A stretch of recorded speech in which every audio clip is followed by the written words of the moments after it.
Hey guys, welcome back. I am Ashish and today we'll be continuing with module 2, that is administrative thought. And before continuing, first things first, the PPT of this module would be available to download only after I complete the classical theory as a whole. So hold on to that for that. Till then, enjoy the sessions. So moving on, we have already covered scientific management of F.W. Taylor, and today we'll be dealing with classical theory. We'll be dealing with many thinkers in classical theory, and one of them is Henry Fayol, which we'll be dealing with today. So getting on with it then. Classical theory, which is also known as traditional theory or administrative management theory. Remember these words. You already know from previous sessions what is traditional theory, what it stands for from the sessions of new public administration and so on. So you already know what traditional theory stands for. Traditional theory is nothing but classical theory or administrative management theory. So before moving ahead, I would highly recommend you to watch all the sessions of module 1 first and then watch F.W. Taylor's session also, because I would definitely use some terms and definitions which I've already dealt with in those previous sessions. Links for the playlist for the same would be in the description of this video, so please go ahead and do that if this is the first video you are watching. Moving ahead with classical theory. So to give you a brief idea of classical theorists, there are various theorists like Henry Fayol, Gulick and Urwick, Mooney and Riley, and some people and some books even consider Mary Parker Foley as one of the classical theorists, but that is so to say wrong, because Mary Parker Foley is considered as a bridge between classical theorists and human relations school theorists. What human relations school did was they considered the human side of the organization. As we learn in our future slides, that classical theory basically dealt with just the mechanical side of the organization, and human relations school dealt with the human side of the organization. So Mary Parker Foley is that thinker who dealt with both the classical theory as well as the human relations theory. So she is considered as a bridge between classical and human relations school. So for the sake of our syllabus, classical theories consist of Henry Fayol, Gulick and Urwick, and Mooney and Riley, and we'll be dealing with Henry Fayol in today's sessions. We'll see what classical theory basically deals with in short. So classical theory of administration was developed during the second half of the 19th century. Some people trace it back to even to Woodrow Wilson. Woodrow Wilson gave his first essay in 1887, if you remember. That is the second half of 19th century. So classical theory of administration is sometimes traced back to the second half of 19th century. It reached its zenith in 1937 when Papers on Science of Administration by Gulick and Urwick was published. This book is the most persuasive exposition of the classical approach. So what classical approach is, it gives you some principles, some well-defined and pre-established principles, that these principles should be used in an organization. This is nothing but classical theory. What happened in 1937 was Gulick and Urwick gave us the Papers on Science of Administration, and these contained the most exhaustive principles that were ever laid down by classical theorists. So 1937 was, so to say, the zenith of classical theory. While Taylor focused on shop floor management, we have already discussed this in our previous session of F.W. Taylor. He focused more on the shop floor management, which is nothing but the level where the workers work. So shop floor management was the basic focus of F.W. Taylor, while classical theory as a whole focuses on the organization as a whole. It is concerned with the formal organization structure as well as the process of management. So it deals with both the organization structure as well as the process of management. Its characteristic features are, these are only some of the features. We will study these features in more detail in our feature slides. So to give you a basic idea of what classical theory deals with, some of the characteristic features of classical theory are division of work. There should be division of work in every organization. We will deal with this in detail in our feature slides. Do not worry about this.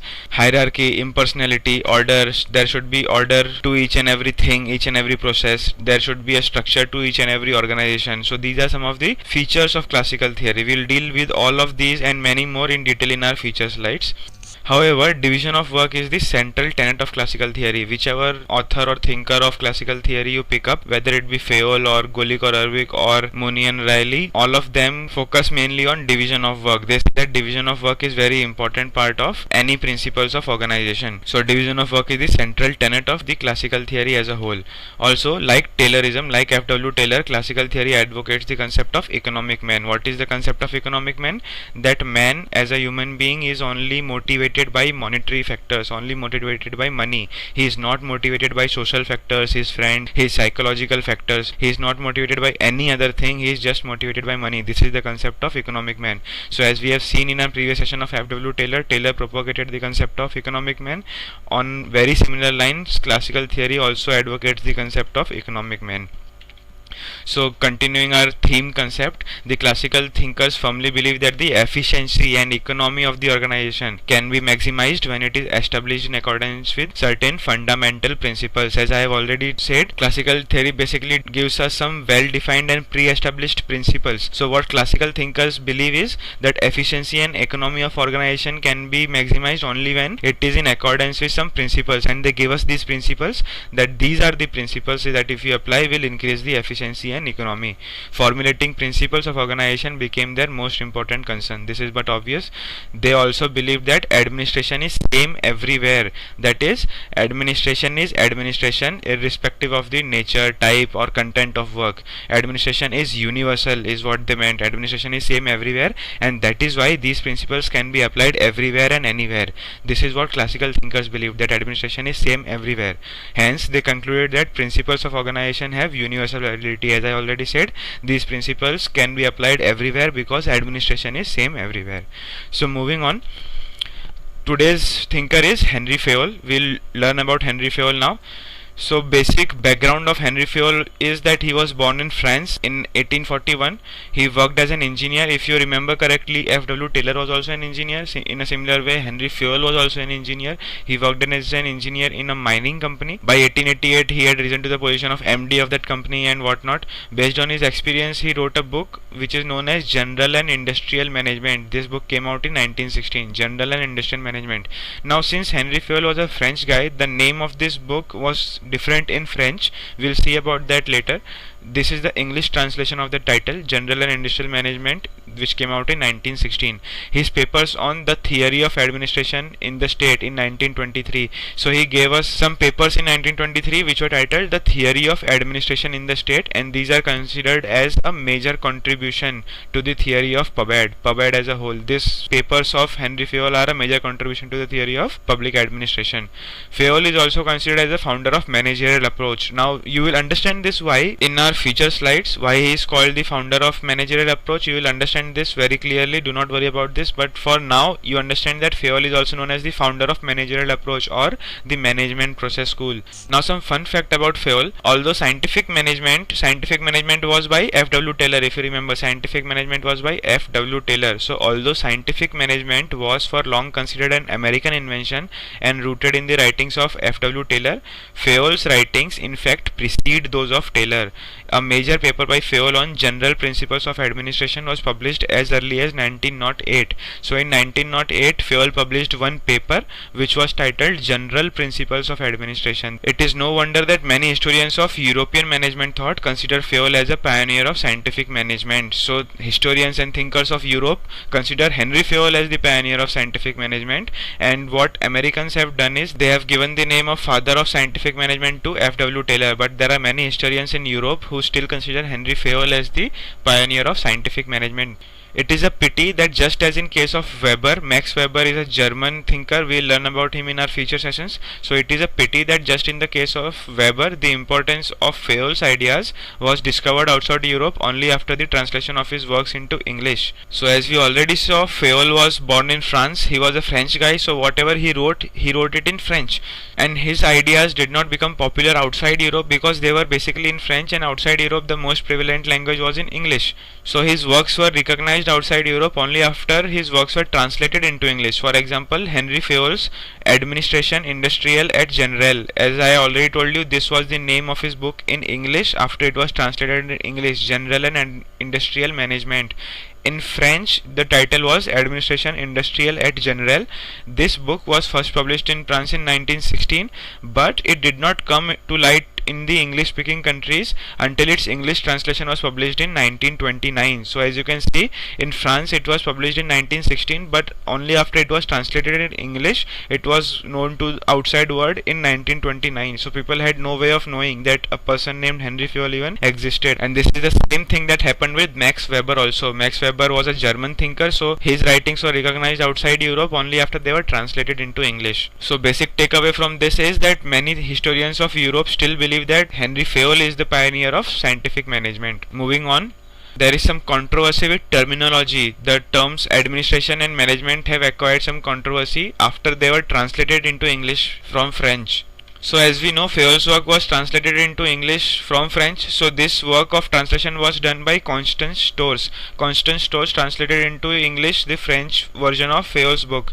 Fayol used term administration in French version, which was translated to management by Stores. As we have already seen in our previous slide, French title was Administration Industrielle et Générale and English title was General and Industrial Management. So as you can see, the term administration was translated into management, and this has acquired some controversy.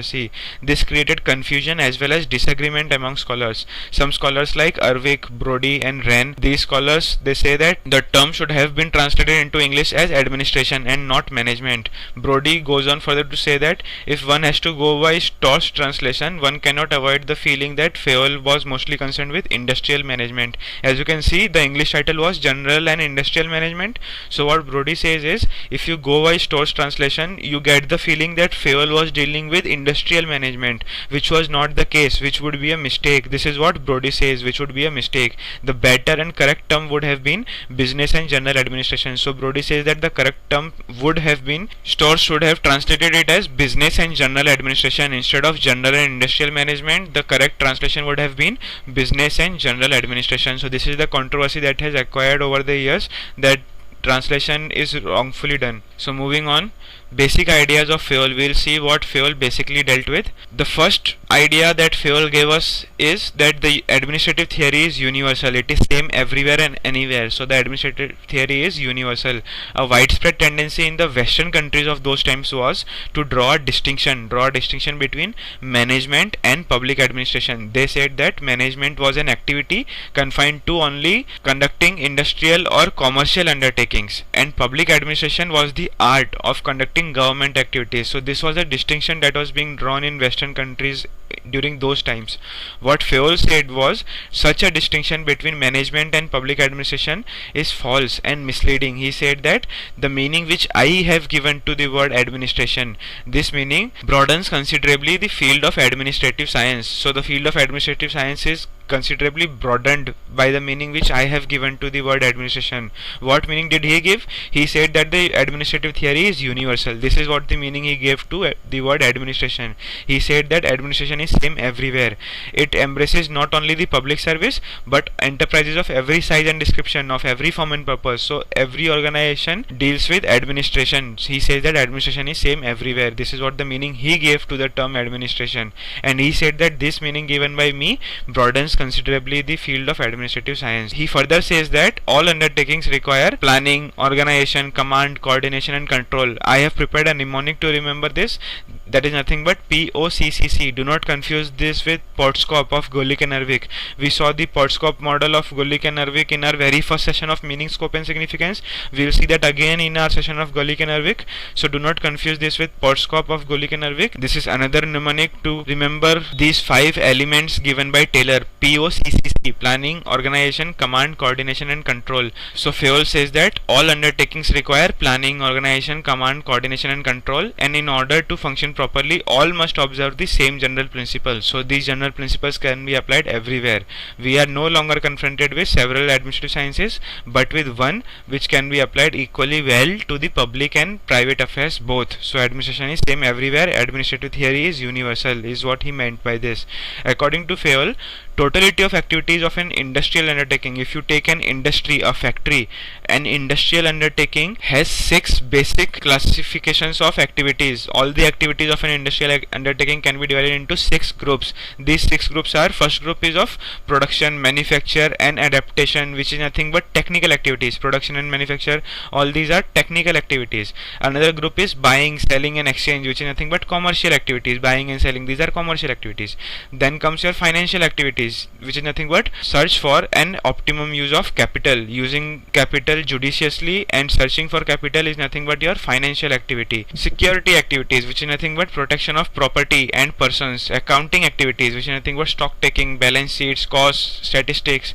And the last group is nothing but managerial or administrative activities. Why this? Because there was some confusion with respect to the translation of French version to English version. So the last group, as propagated by Fayol, can either be managerial or administrative, based on what translation you take into account. If you think that management is the correct translation of the French word, then you go with managerial activities as this last group, or you go with administrative activities as the last group based on your perspective. So administrative activities consists of nothing but POCCC: planning, organization, command, control and coordination. So these are the 6 basic broad groups of activities of an industrial organization that Fayol says every industrial organization consists of. Fayol further says that irrespective of the nature of organization, whether the organization be big or small or simple or complex or non-industrial or profit making, whatever be the nature of organization, irrespective of that, these 6 activities are always present in all types of organizations. So this is how Fayol says that administrative theory is universal. Moving on, Fayol gives us 5 main elements of management or administration, whatever the controversy side you are on. So 5 main elements of management as given by Fayol are nothing but POCCC.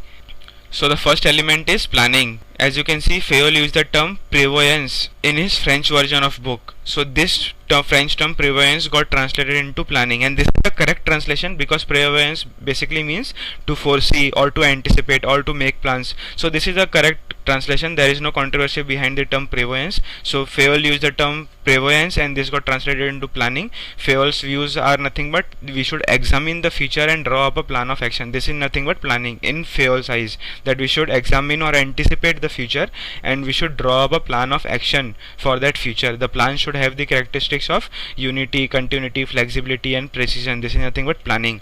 Organizing, these are all simple words, okay. So organizing is nothing but needed to create a structure of duties and functions for the attainment of the objective. Every organization has some objective, so for attaining those objectives we create a structure of duties and functions, and this is nothing but organizing. Fayol classified these activities into 2 categories: the material organization and the human organization. We will deal with this in future slides in more detail. Third one is command. He said that command is needed for setting the human organization in motion to achieve the objectives of broader organization. So if you have to motivate the humans, you need command. Command is necessary for that. Coordination is the 4th element of management. He said that it consists of working together. It is coordination. Coordination means nothing but working together and harmonizing all activity and efforts so as to facilitate the working of the organization as a whole. And the 5th and the last main element of management is nothing but control. There should be control by an executive or supervisor.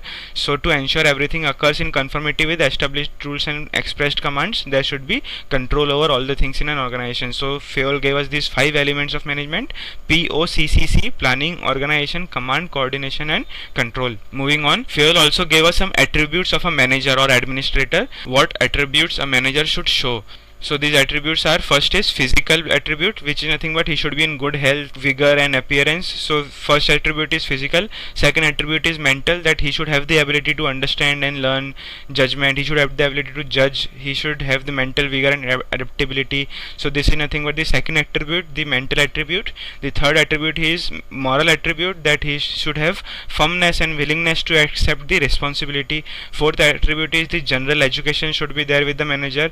General acquaintance with matters not belonging exclusively to the function performed. So he should have the knowledge of functions being performed, and apart from that he should also have a general education. He should have a general acquaintance with matters which do not belong exclusively to the functions performed. This is the 4th attribute, the general education. The 5th attribute is special knowledge. He should have a special knowledge of the functions being handled. So he should have a general education of things apart from the functions being performed, and of the functions being performed he should have a special knowledge. Apart from general education, a special knowledge of the functions being handled, be it technical special knowledge or commercial or financial or managerial, he should have this special knowledge. And the 6th and the final attribute is he should have the experience, the knowledge which arises from the work proper, or the knowledge which arises from after having worked for a number of decades or years. So he should have that experience. So these are the 6 attributes that a manager should consist of as given by Fayol.